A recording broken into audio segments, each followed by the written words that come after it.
As competitors tackled the treacherous Col Bayard after their third night of motoring, the closely guarded secret of what lay ahead had been revealed at the last control. The route before them wound over little-known roads through the mountains and was divided into 5 sections.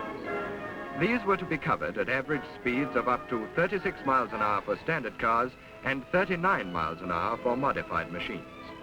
And apart from a 20-second time allowance at control, failure to maintain regularity against this very tight schedule was to be penalized in marks per second, late or early. A severe test, this, in ideal motoring weather. In the conditions that prevailed, the prospect gave even the most hardened Monte-Carlo drivers furiously to think.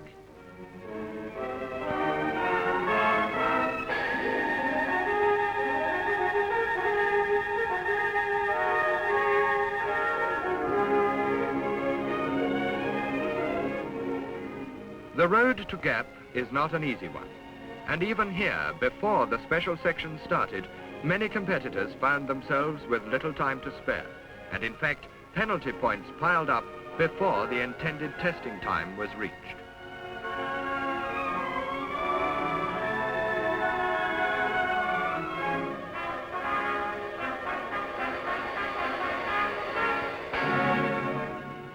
The Swedish lady champion, Greta Molander, was this year driving with the strong DKW entry, while Jimmy Ray and Johnny Walwork, both RAC Rallye winners, were teamed together with a standard 10 and found...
Each competitor in his road book at each of these controls was to spell success or failure, and the mathematics involved for the navigator presented a task almost as arduous as that which faced the...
controls were in operation at strategic points.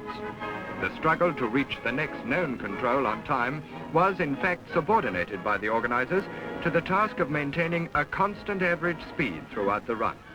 The problem proved insoluble in more ways than one.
Another return towards the traditional pattern of the rally was this year's reintroduction of the acceleration brake test, staged next day on the curving Boulevard Albert by the start of the Grand Prix course.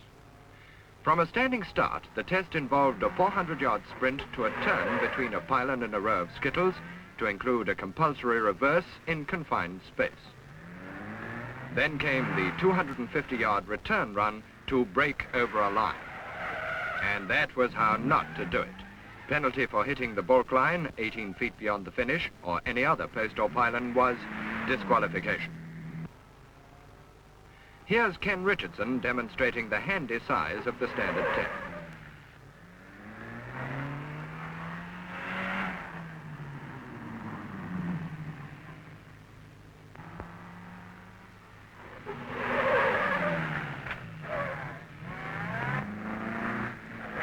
The German Porsches were outstanding in this test, though not in the rally as a whole.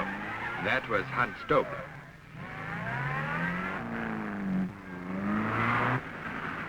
Johnny Walwork displays the skill which has scored him so much success in the past.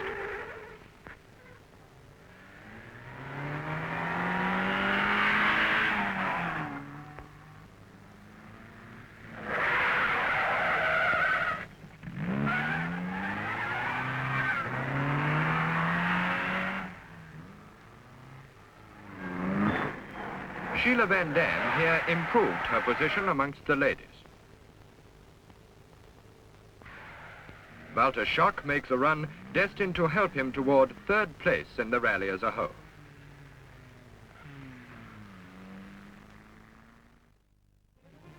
Next day, the battle was rejoined in earnest as the 100 leading competitors in the general classification to date tackled the 200 miles of mountain motoring set out in a cunningly prepared course in the passes and gorges which lie inland of the French Riviera and included the 5,000-foot ascent of the Col de Valberg.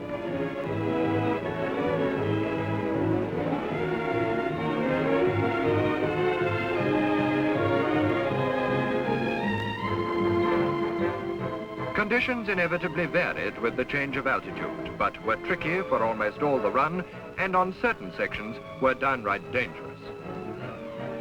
The test was virtually a continuation of the 5 special sections which led to Monte-Carlo.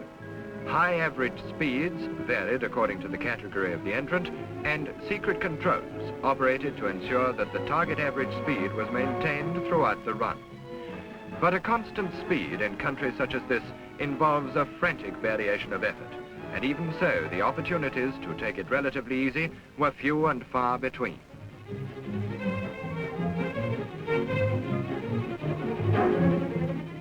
Again, the swiftness of the standard 10s made a great impression on both observers and fellow competitors alike.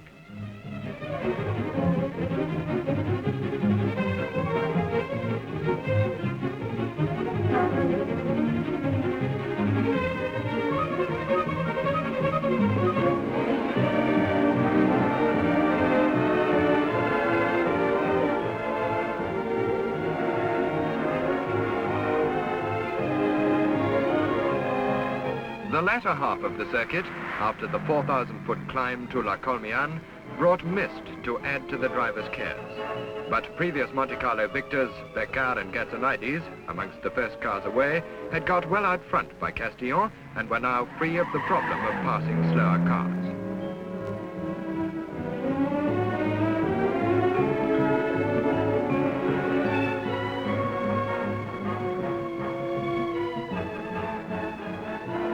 Behind them, competitors frequently bunched up between controls, and there was a fair amount of dicing.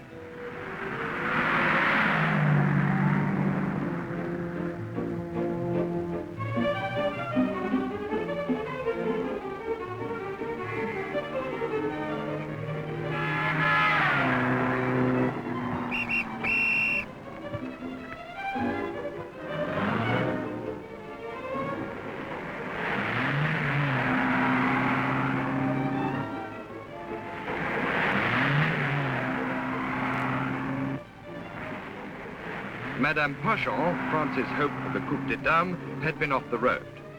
But the standard drivers again found their mounts a handy size for this type of motoring, particularly when it came to tying the bootlaces, as the Frenchman calls his hairpins.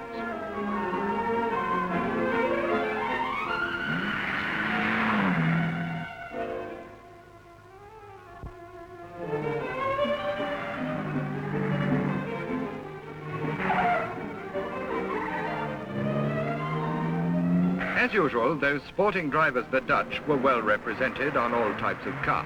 There goes Flinterman, and here's the veteran of many international events, Langerstraat, this time with a Dyna Panhard. Tommy Wisdom's been doing the Monte almost since the days when newspapers were written on stone. And Mike Cooper collected his inevitable award later in the Concours. Peter Harper going hard.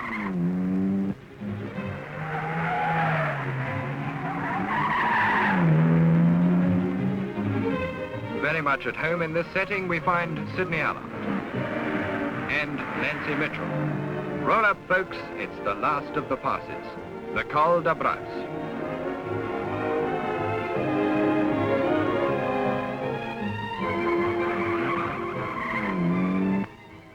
And at the end of those 200 miles, fortunes had changed, and the principal awards of 1955 had in fact been won, though still one test remained.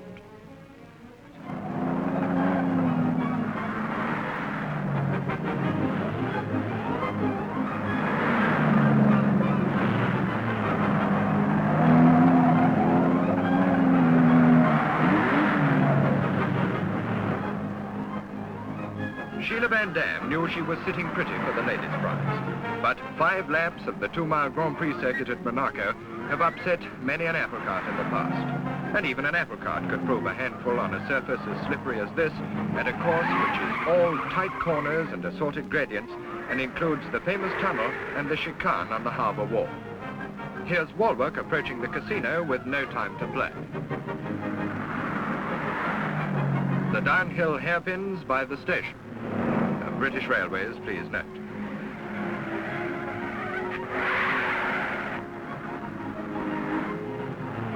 And so, down to the sea in slips. And here's not fishing, except for motor cars.